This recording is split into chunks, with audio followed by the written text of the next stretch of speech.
Esto es Arquitectura Acompasada, un podcast del Colegio Oficial de Arquitectos de Madrid, un paseo sonoro para conocer Madrid a través de sus edificios y entornos arquitectónicos. Buenos días, buenas tardes o buenas noches, no importa qué hora sea para ti, estás a punto de descubrir algunos de los secretos mejor guardados de los edificios y entornos arquitectónicos de Madrid.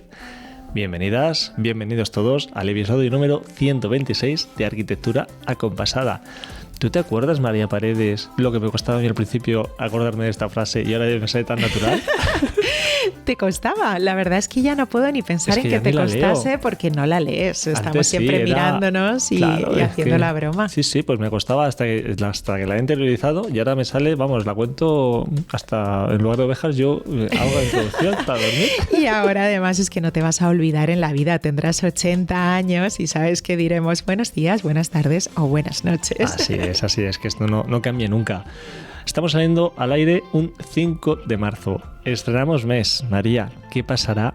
¿Qué misterio se acogerá este tercer mes del año? Yo creo que muchos y buenos, José Alfonso Crespo, porque para empezar tenemos nuestro aniversario a la vuelta de la esquina, que lo celebramos ya la semana que viene. ¿Estás nervioso o qué? Pues a medida que avanza el tiempo se me va encogiendo más el corazón y el corazón no, el estómago. Se va cerrando, claro, el estómago. Y agrandando el corazón. Y agrandando el corazón, sí, estoy emocionado. A ver qué tal. Yo también estoy Tuvimos igual. una prueba de fuego hace un añito más o menos. Sí, hicimos un podcast. Hicimos un híbrido ahí. Con público, eso es. Con nuestros compañeros de Cowork, con nuestra querida Araceli, que nos preparó ahí un eventazo súper chulo. Sí. Y fue diferente porque ese era un directo híbrido con bastantes improvisaciones. Aquí no vamos a improvisar tanto. Aquí no vamos a improvisar, pero vamos a disfrutar muchísimo.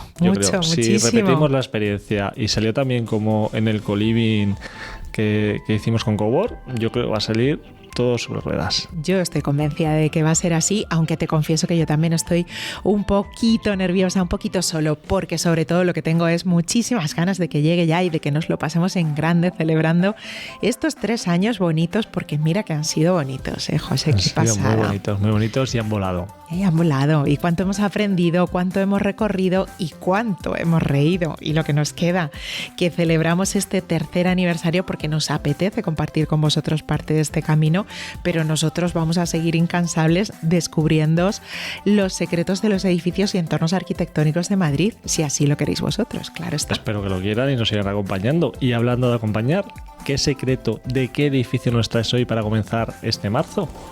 Pues mira, José, todo un ejemplo de buena arquitectura al servicio de la vida de un municipio. En este caso he visitado el edificio Atrio, sede, entre otras muchas cosas, de la empresa municipal de vivienda de Rivas Vacia, Madrid, donde se ubica.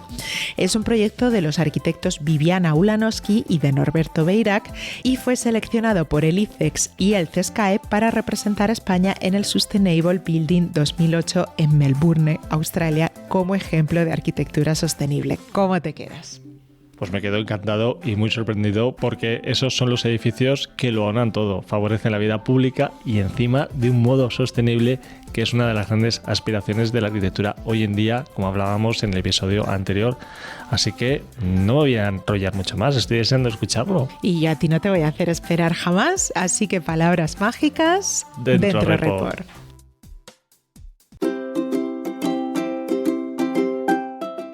He venido a conocer en este A Vista Alzada el edificio Atrio, que alberga, entre otras cosas, la sede de la empresa municipal de la vivienda de Rivas Vacia, Madrid, que tiene como fin la gestión, construcción, promoción o rehabilitación de viviendas con una mirada especial a la vivienda de protección pública. Ya solo por su cometido, en estos tiempos que corren, este lugar merecería mi visita, desde luego, pero es que arquitectónicamente además tiene mucha amiga y me está encantando conocerlo de la mano de sus autores, de Norberto Beirac y de Viviana Ulanowski, que me acompañan en esta mañana. Muchísimas gracias por estar conmigo. Encantada, hola, ¿cómo va? Bien, muchas gracias a ti. Claro, decía yo en la intro, la sede de la empresa municipal de vivienda, pero no solo, porque está también aquí Concejalía de Urbanismo, Juzgado de Paz y qué más cosas, contadme. Oficinas privadas, el gimnasio, y también hacen actividades de distinto tipo en la sala, en el auditorio. te lo convocan.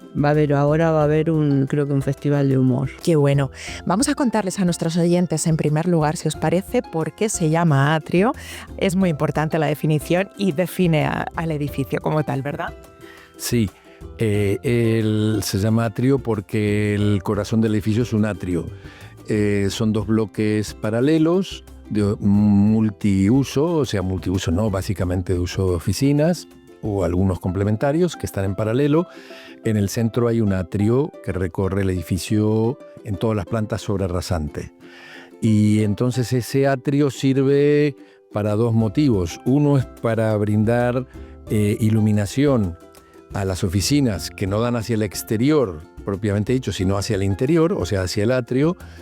Por el techo del atrio está acristalado y protegido por lamas, entonces por allí se brinda iluminación a las oficinas. Y por otra parte, como tenemos en nuestras memorias, es un recurso bioclimático, o sea, el atrio lo que hace es atemperar los saltos térmicos exteriores, demasiado frío, demasiado calor.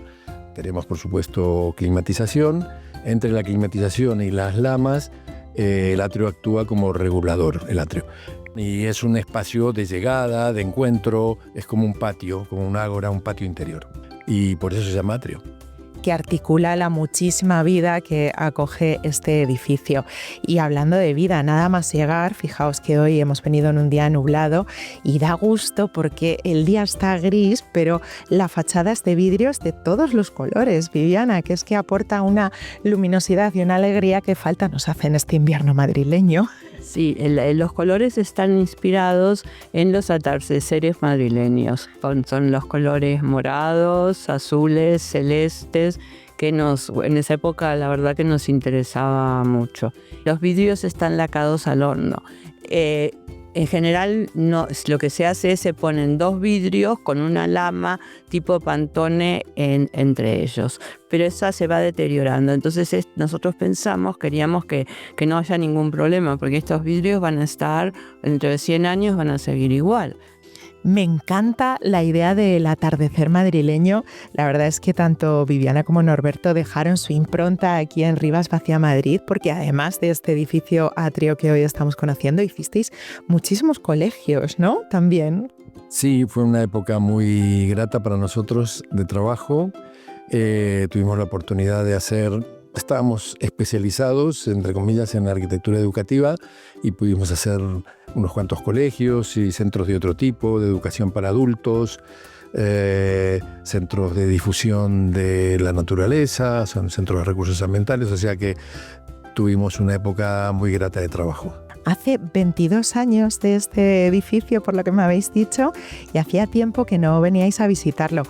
¿Qué se siente cuando los arquitectos autores de un proyecto, y además un proyecto que funciona estupendamente y que da mucha vida a este municipio, qué se siente cuando venís y comprobáis que está vivo? La verdad que para mí fue una sorpresa, y una sorpresa fundamentalmente lo bien que se conserva.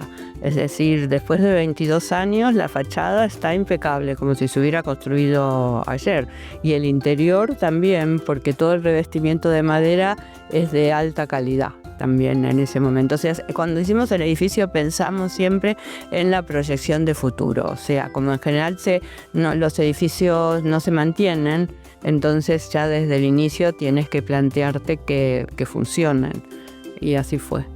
Y así lo han corroborado además porque hemos estado, y les damos las gracias, con Irene, que es la directora del centro, y con Yasmín, que es la concejala de urbanismo, y nos han dicho que están encantadas de trabajar aquí en vuestro edificio. Y Norberto, lo apuntabas un poquito al comienzo, la distribución, pero tengo aquí el dato de que son 5.928 metros cuadrados, ¿no? Que cómo están distribuidos. Nos has hablado de ese atrio que separa los dos cuerpos paralelos, pero ¿cuántas plantas son y cómo están estructuradas? Y en el edificio una planta general de acceso, que es la planta baja. Allí tenemos el atrio practicable, digamos, el pisable, y oficinas a ambos lados. Los dos cuerpos laterales tienen baja, primera y segunda, o sea, son 3 plantas sobre rasante de oficinas. Y luego tenemos una planta bajo rasante que ocupa toda la superficie, que se destina a actos, a eventos, como dijo Viviana, bueno, distintos usos de ese tipo. Ahora hay un gimnasio, no estaba previsto inicialmente, pero ahora hay un gimnasio. Y en una planta todavía inferior a estos está el aparcamiento general del edificio. O sea, que esa es la superficie. La diferencia de nivel entre el acceso de una fachada y el acceso posterior, la zona del gimnasio es sobre rasante. O sea, tiene iluminación y ventilación natural. ¿Entiendes? Por eso, porque tú entras por el garage, por el aparcamiento posterior y tienes que subir 2 plantas para llegar al ático. Lo que dice Viviana, o sea, lo que es planta bajo rasante, si la miras desde el acceso principal, en realidad es planta arrasante si lo miras desde donde estás realmente, porque el terreno va cayendo. La piel del edificio, que eso quizás les interesa a nuestros compañeros, es algo que siempre miramos. La piel es de 2 tipos. Tiene las partes ciegas, son una hoja interior de ladrillo con aislamiento, fachada ventilada, y la hoja exterior son los vidrios que ha explicado Viviana, que son vidrios templados, lacados a 800 grados al horno, unos colores inalterables. Esas son las partes ciegas. Las partes que no son ciegas, las aventanadas, están prácticamente en su totalidad protegidas por un sistema de lamas regulables que permiten dar entrada de sol o no darlas según el momento del año, están motorizadas. Y hay una separación entre la parte acristalada y la parte de lamas, que son pasarelas para limpieza de la parte acristalada. O sea que es un sistema, ya lo veréis en las imágenes, complejo. En cuanto a los usos que me comentabais, me imagino que un proyecto así es justo lo que demandaba, ¿no? Ser abierto, Viviana, para con el paso de los años, el paso del tiempo, poder acoger las necesidades reales del municipio en el que se aloja, ¿no? Sí, por supuesto. Digamos, podemos decir que es sintéticamente que es un contenedor. O sea, estéticamente no lo parece, pero funcionalmente lo es, y por eso ha podido, a los pasos de estos más de 20 años, adaptarse a las necesidades del municipio. Pues ha sido todo un placer conversar con vosotros, y va a serlo también para nuestros oyentes descubrir este edificio, tanto a través de esta entrevista como de las imágenes que van a poder ver en el reel la semana que viene. Les decimos que presten especial atención a esos colores de la fachada para que evoquemos todos un atardecer madrileño, que son preciosos. Así que gracias de corazón, Viviana Ulanowski y Norberto Eirac. Muchas gracias. Muchas gracias, encantadísima. Un abrazo. Bueno, María, hoy nos has traído una nueva faceta de Viviana y de Norberto, que nos han hablado de una obra propia, de hecho, diseñada por ellos. Nos han contado muchas cosas en estos 3 años de andadura del podcast, pues la exposición del arquitecto de los arquitectos, el proyecto del arquitecto de la casa, la campaña del arquitecto de la casa, en fin. Y hoy por fin nos hablan de un edificio propio en el municipio de Rivas Vacia, Madrid, que es una pasada. Mira que me gusta a mí un colorismo, ¿eh? Ah, te ha gustado, ¿eh? Este edificio teñido con los colores del atardecer madrileño. La verdad es que es una iniciativa preciosa, y el color, José, ya lo sabemos, nos da alegría de vivir y falta nos hace. Todo lo que nos suba el tono vital es bueno, y la arquitectura también está para eso. Y ahora, pues quédate conmigo, José, porque vamos a hablar con alguien que va a contarnos una historia preciosa, una historia de arquitectura y mujeres. Bueno, me encanta. Ya me has ganado, no puedo separarme de tu lado, así que preparado y deseando una vez más a escuchar estos secretos del Koan.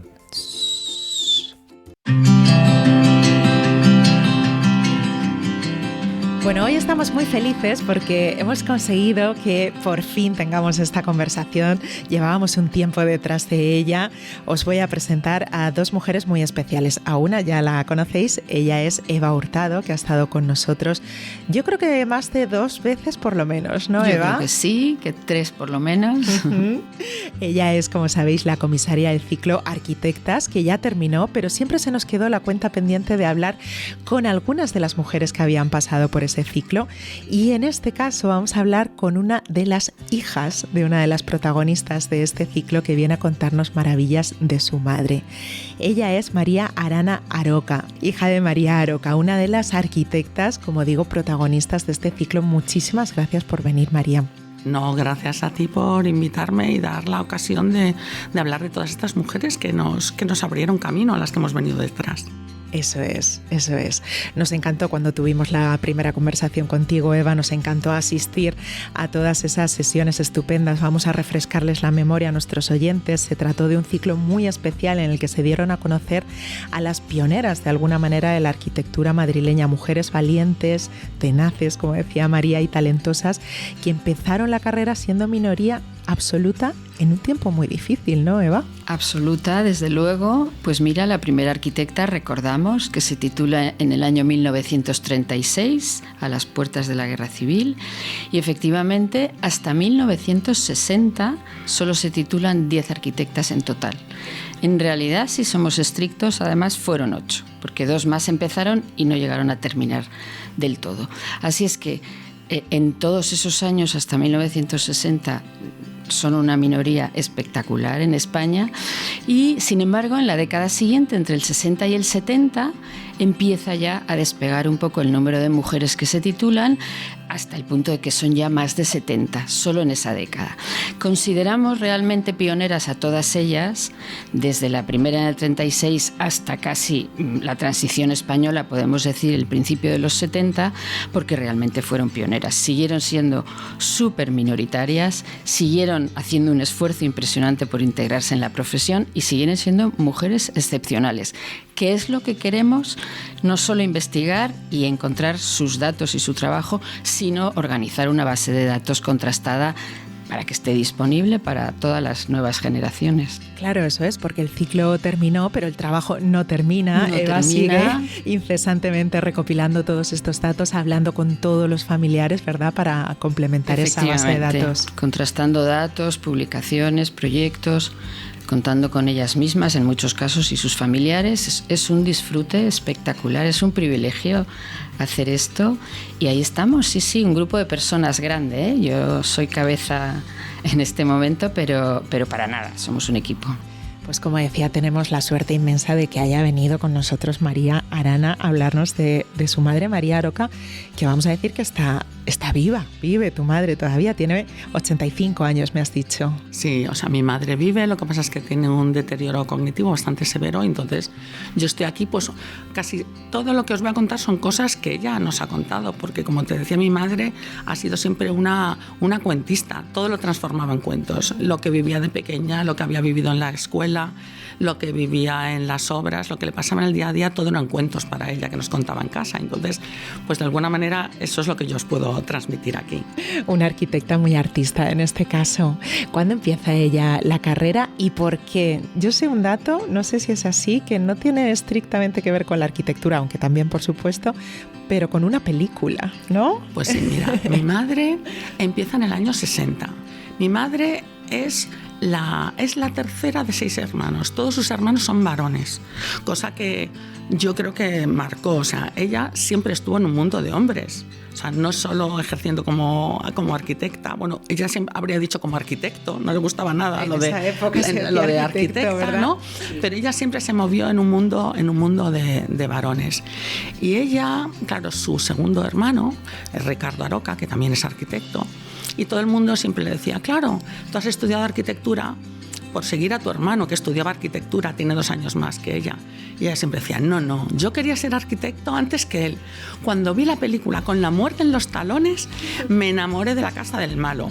La casa del malo que recuerda las casas de Frank Lloyd Wright, las casas de Schindler, con grandes voladizos, o espacios de doble altura, con la madera y tal. Entonces ella se enamoró cuando la vio de súper pequeña, debió ser en Sanlúcar de Barrameda, donde vivían. Y entonces ella quiso, ahí es el origen de su vocación, ahí es cuando quiso ser arquitecta, para hacer esas casas. Es genial. Que claro, no son las casas habituales que nosotros vemos todos los días, le debió parecer algo maravilloso. Moderna, una casa moderna. En aquel momento más. Claro.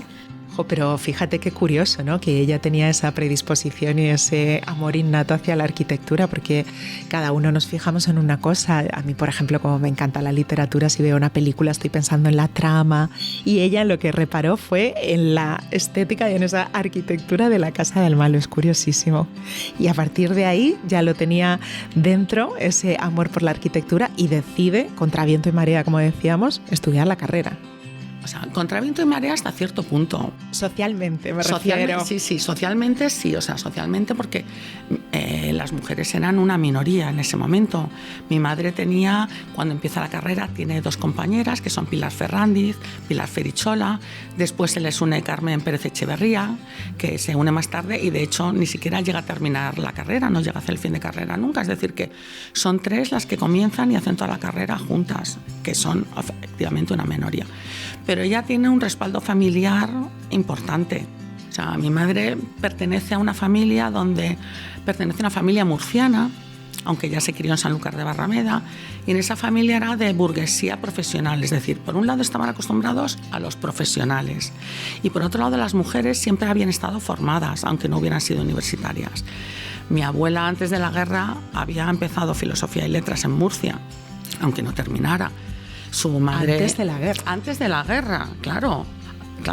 Su carrera en filosofía y letras se trunca porque se casa justo en abril del 36.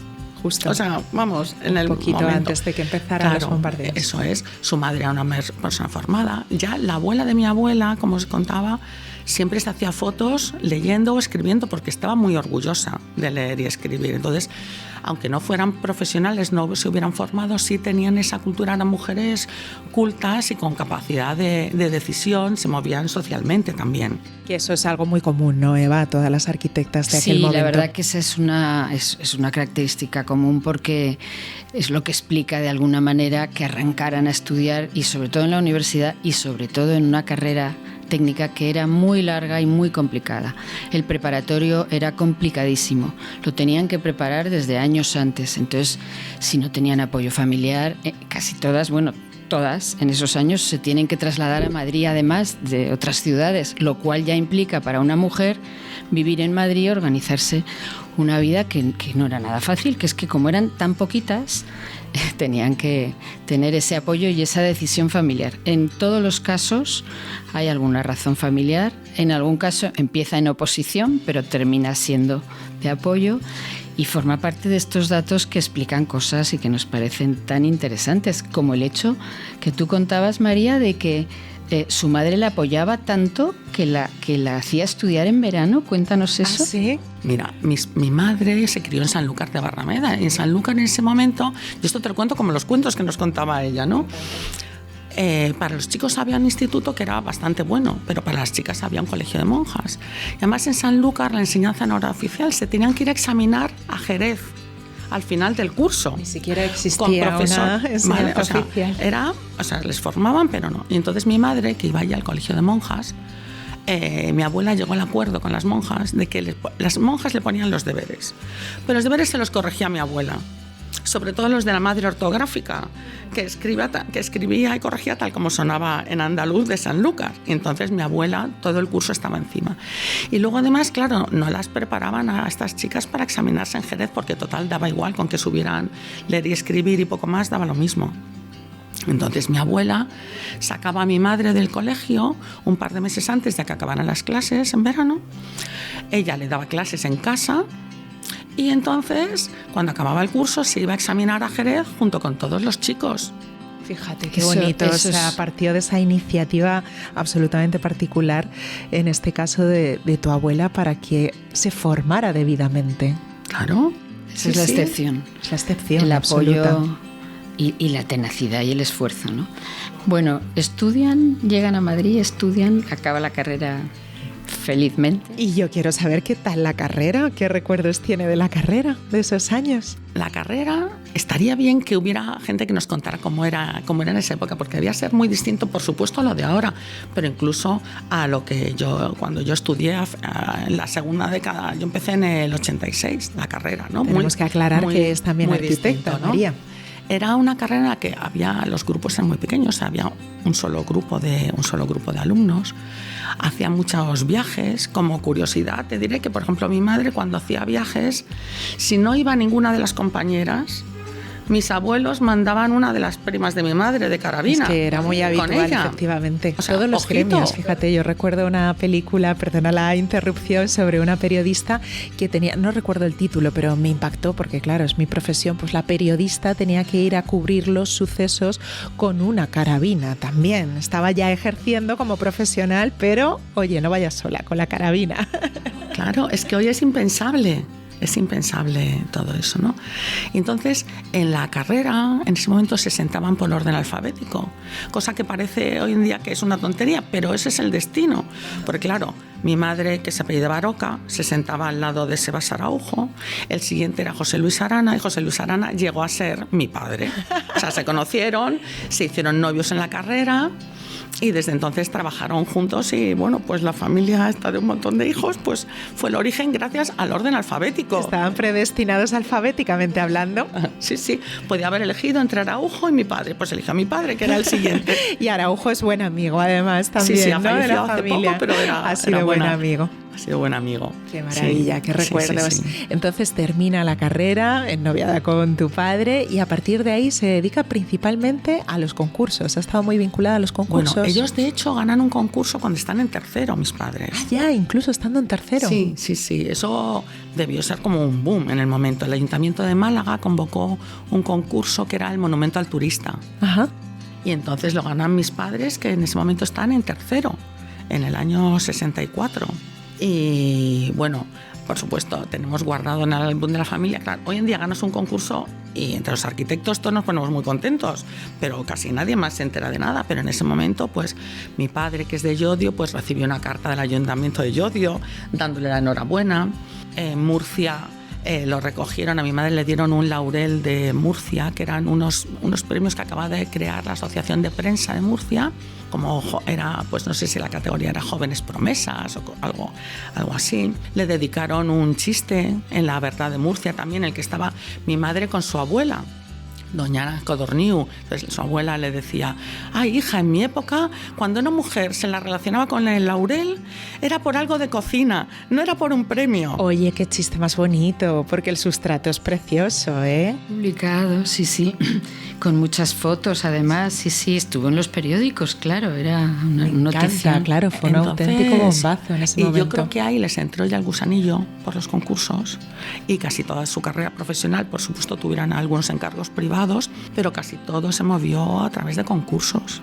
Qué bonito que estés haciendo esto, María. Me emociona un poco y todo que hayas venido aquí a contarnos la historia de tu madre, que ya no podría contárnosla así, pero la estás haciendo estupendamente y yo es una historia preciosa, ¿eh? Prefiero no pensarlo. Luego nada. Lo pienso y ya... Sí, sigamos adelante, porque creo que hay otro premio también por ahí muy importante. Lo tengo apuntado, pero no sé qué supuso ni qué fue. Coamu 1976. Pues mira, aquí después está la historia familiar. Mi padre ya os ha dicho que es de Llodio, mi madre de Murcia, criada en Sanlúcar de Barrameda. Y se conocen en Madrid, donde mi padre había vivido siempre y donde la familia de mi madre se traslada a vivir para que mi madre estudie. Porque los hermanos mayores podían ir a colegio mayor, pero la niña no podía ir a colegio mayor. Entonces se trasladan a Madrid. Pero claro, mi padre es vasco, muy vasco. Mi madre murciana y medio andaluza. Y entonces ahí siempre ha habido como mucha risa en casa. Entonces sale en el año 76 un concurso para el Colegio de Arquitectos de Murcia, que es un edificio histórico que había que vaciar. Y entonces mis padres se presentan. Se presentan con un proyecto que hacen en una semana. Ellos contaban que tenían el proyecto hecho, se van de viaje en Semana Santa a Grecia, y unas ruinas que ven, que no me preguntes cuáles son, porque yo lo he intentado averiguar y nunca las he encontrado. Hay una escalera maravillosa y entonces rehacen el concurso basándose en esa escalera y lo ganan. Y entonces así es como, de alguna manera, la murciana y el vasco se vuelven a relacionar al cabo de los años con Murcia, que es la casa, por así decirlo, de la familia de mi madre, y a raíz de eso conocen a un arquitecto murciano maravilloso, que es Juan Antonio Molina, al que conocen porque van a Murcia y les dicen: esta obra hay que hacerla con alguien de aquí. Y ellos dicen: pues mi madre dice: yo soy de Murcia, pero hace muchos años que no estoy aquí, no conocemos arquitectos. Bueno, vamos a darnos una vuelta por Murcia a ver qué cosas hay. Entonces se dan una vuelta y ven 4 o 5 obras que les llaman la atención. Cuando llegan al colegio dicen: hemos visto estas 4 o 5 obras que nos gustan. Y nos dicen, pues qué bien, porque todas son del mismo arquitecto, Juan Antonio Molina, que es el que os íbamos a recomendar para hacer con vosotros la dirección de obra. Y desde entonces empieza una colaboración que hacen pues muchas cosas. Incluso la restauración de la Catedral de Murcia. Trabajos de restauración en la Catedral de Murcia. Trabajos en el Archivo Provincial, varias obras en la universidad, desde la biblioteca, la Facultad de Psicología, zonas exteriores, casi todo a través de concurso, te diré, porque muy murciana, pero todo ganado por concurso. Tenía que pasar a los concursos, claro. Pero bueno, así el vasco acabó en Murcia y la verdad es que luego le encantaba ir a Murcia, le encantaba, o sea, ir a Murcia a una obra era como ir de vacaciones, sales de Madrid a las 7 de la mañana, coges el tren, llegas allí a las 11 y hace buen tiempo. Es que Murcia es otro planeta, es un paraíso, a mí me encanta. Te quiero preguntar yo también, si me permites, María. Por supuesto. ¿Tú recuerdas cómo trabajaba tu madre en el estudio? Si hacía visitas de obras, si era una cosa muy de equipo entre los dos, o si había más gente. O un poco, ¿nos puedes recrear un poco si tienes datos, si te acuerdas de...? Sí, junto con esto, claro, la vida de los hombres y la de las mujeres es distinta. Y es distinta incluso a día de hoy. O sea, hay un dato junto con todo esto de que mi madre, si se casa, si estudia, si es arquitecta. O sea, mi madre en 12 años tiene 6 hijos, que creo que es una cosa que no es desdeñable. No lo es. ¿Vale? Entonces, por mucho que tuvieran ayuda en casa, o sea, el plan de la vida de mi madre era... Ellos siempre tuvieron el estudio juntos. Y mi padre, además, daba clase en la Escuela de Arquitectura en Madrid. Daba clase de proyectos, pues dio clase desde nada más acabar la carrera. Un profesor muy conocido, sí. Desde, los primeros años, según contaba él, sin contrato, sin cobrar, estas cosas te decían, da clase conmigo. Y entonces, pues dabas clase con el catedrático que te había invitado y ya está. Entonces, mi padre estaba en el estudio, estaba en la escuela, mi madre estaba en el estudio y además... con todos los hijos. Entonces mi madre nos llevaba al colegio y trabajaba por las mañanas en el estudio. Por las tardes mi madre nos recogía del colegio y se quedaba ya con nosotros en casa, atendiendo, pues vigilando que si hacíamos los deberes, que si las cenas, o sea, imagínate, pues, con todos los hijos. Entonces mi madre sí que seguía muy de cerca los proyectos. Mi madre más tenía una intuición espacial buenísima. O sea, mi madre es súper inteligente y súper rápida. Ella os digo, con muchísima intuición. Entonces, mi madre estaba ahí, pero no estaba casi nunca en las obras. Estaba a nivel de proyectos, de seguir al estudio, muchas veces de resolver lo que otros no quieren resolver, de papeleos, y mi padre se encargaba más de las obras. Cuando nosotros crecimos, pues claro, ya la vida cambió. Y especialmente yo quiero pensar que cuando tuve a mi hija mayor, volví al estudio con ellos. Y entonces quiero creer que hubo como una segunda profesión para mi madre, porque de un momento ahí que hacíamos piña las dos. Claro. Y había obras, pues por ejemplo, mira, la última que hicimos juntas, que fue restaurar el monasterio de San Pedro de Arlanza en Ortiguela, que es un sitio maravilloso. Ahí, un miércoles sí uno no, cogíamos el coche a las 2, a las 7 de la mañana y nos llevábamos a la obra. Por supuesto, a trabajar. Pero también era un poco como de vacaciones, que nos íbamos las dos. Para ella era un momento en que, estos últimos años, en que decía, bueno, es que yo también decido en la obra. Claro. No estoy ahí a apagar fuegos, a ver las cosas de reojo y luego irme por las tardes a casa. Entonces, una segunda vida profesional. Yo creo que ahí hubo como un cambio que, la verdad es que para mí fue muy enriquecedor y muy emocionante, como hija y como arquitecta, ¿sabes? O sea que... Y os permitió pasar ese tiempo juntas también y que la profesión os uniera también a su vez. Me parece que alcanza la categoría de gesta que tuviera 6 hijos y pudiera mantener su profesión en una época en la que encima no era nada habitual. Creo que se confluyen una cantidad de circunstancias que hacen que fuera heroico, desde luego. Sí, heroico. Y como has dicho tú antes, mi madre era muy tenaz.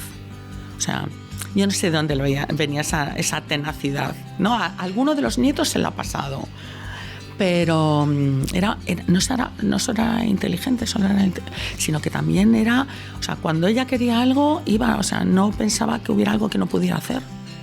En eso... Yo creo que eso es una virtud Eso es una virtud sobre todo siendo incalculable. mujer, creo que es imprescindible muchas veces. Por eso creo yo también que las consideramos pioneras. Cuando decimos pioneras, no solo es que fueron las primeras y que eran una minoría y que les costó muchísimo esfuerzo, es que abrieron caminos que tienen que ver con la igualdad de género, con la conciliación familiar que entonces no existía.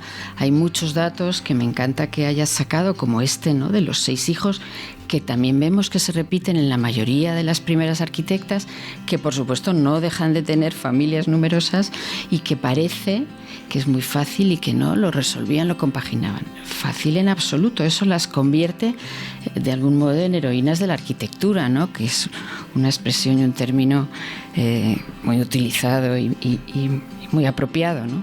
Gracias a ellas abrieron ese camino y nosotras podemos disfrutarlo, y desde luego también hay vicisitudes en la época moderna, pero el camino está allanado por ellas, así que el homenaje está más que justificado y es precioso escucharte, María, cómo lo cuentas, y es preciosa la labor, Eva, que hacéis, ese grupo grande de personas pero encabezado por ti, porque si no, de otra manera estos testimonios como el que nos está relatando María se hubieran perdido a lo largo de los años y de las décadas. Se pierden, se están perdiendo los archivos de las mujeres arquitectas. Además, bueno, como los de los hombres, los archivos antiguos no se conservan bien. En la mayoría de las familias los papeles se tiran a la basura, los proyectos no permanecen, hay pocas fotos de su trabajo, publicaban menos las mujeres, o sea que rastrear esos datos, organizarlos y guardarlos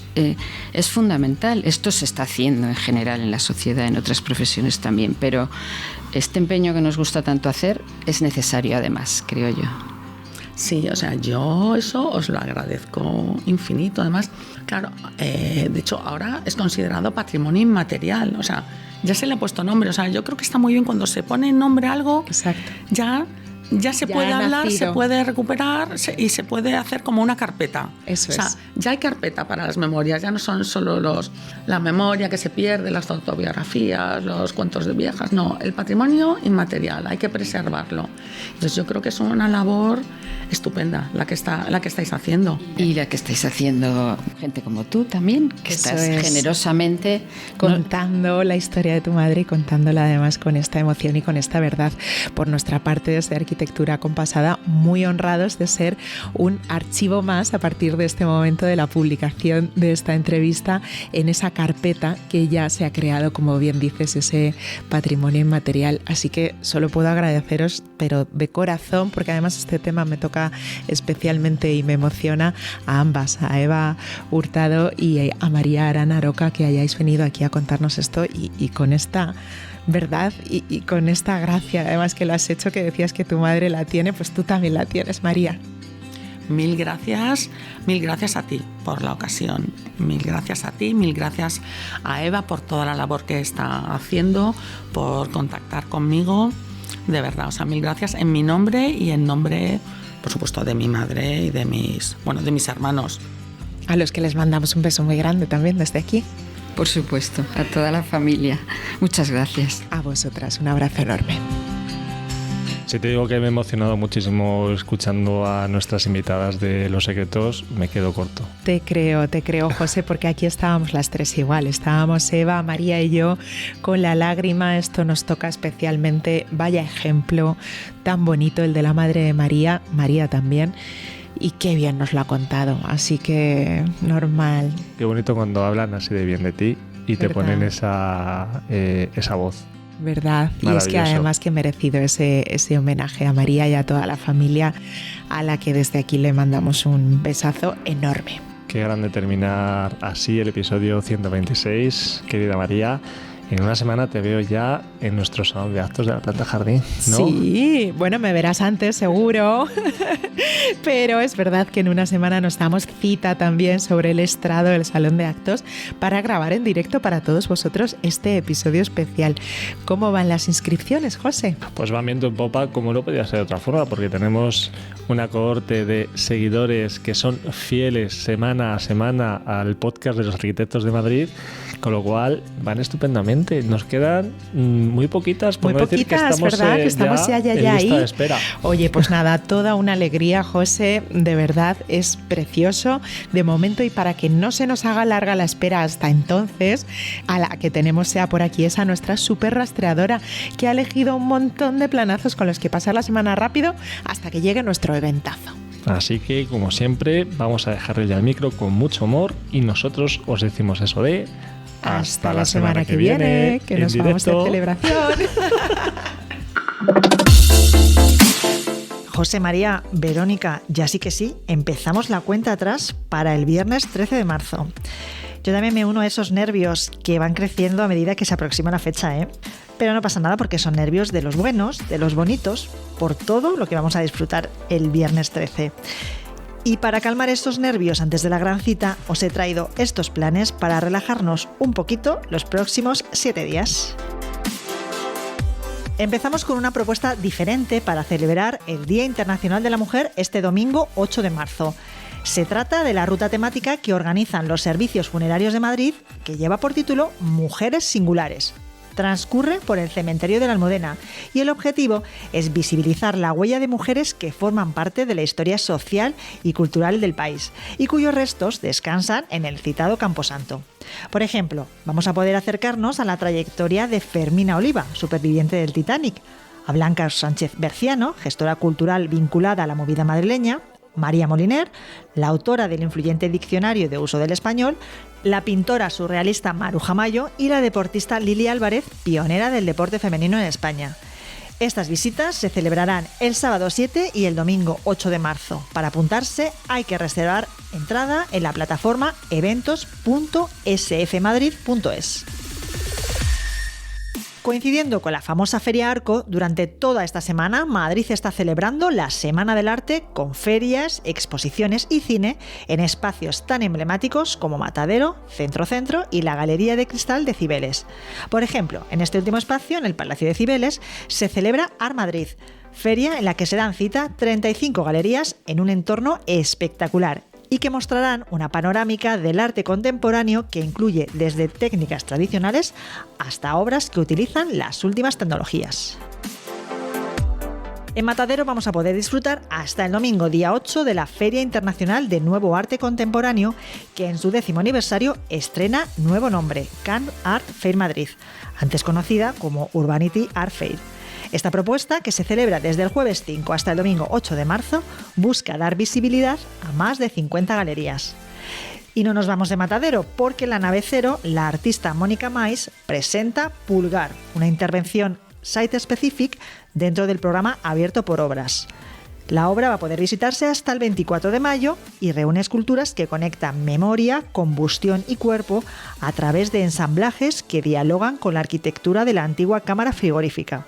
Además, este viernes 6 de marzo, la propia Mónica Mais y la comisaria Cristina Anglada mantendrán un encuentro con el público. Y seguimos hablando de arte también en la agenda del COAM, porque el colegio está presente en Arco 2026 en IFEMA, con un espacio titulado Drawing Matters, que subraya la importancia del dibujo y la imagen arquitectónica como un espacio de transferencia entre arte y arquitectura. Estamos en el stand 9D27 del pabellón número 9. Y ya sí que sí, en Hortaleza 63, muy atentos porque la Fundación Arquitectura COAM recupera la colección Textos Dispersos, con la publicación de un volumen largamente pendiente dedicado a los escritos del arquitecto Ricardo Velázquez Bosco, preparado por el catedrático Miguel Ángel Valdellou, que será presentado el martes 10 de marzo a las 7 de la tarde. Y desde este jueves 5 de marzo tenemos nueva exposición en el colegio, la de los Premios COAM 2025, los galardones que buscan reconocer la calidad en la obra arquitectónica de la buena práctica profesional y de las iniciativas ejemplares que hayan contribuido a la difusión de los valores culturales de la arquitectura, y de la que os hablaremos largo y tendido en un próximo Secretos del COAM. Y hasta aquí las propuestas culturales de arquitectura acompasada, que también puedes consultar en nuestra página web y en nuestras redes sociales. Hasta la semana que viene. Has escuchado Arquitectura Acompasada, un podcast del Colegio Oficial de Arquitectos de Madrid. un paseo sonoro para conocer Madrid a través de sus edificios y entornos arquitectónicos.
Has escuchado Arquitectura Acompasada, un podcast del Colegio Oficial de Arquitectos de Madrid, un paseo sonoro para conocer Madrid a través de sus edificios y entornos arquitectónicos.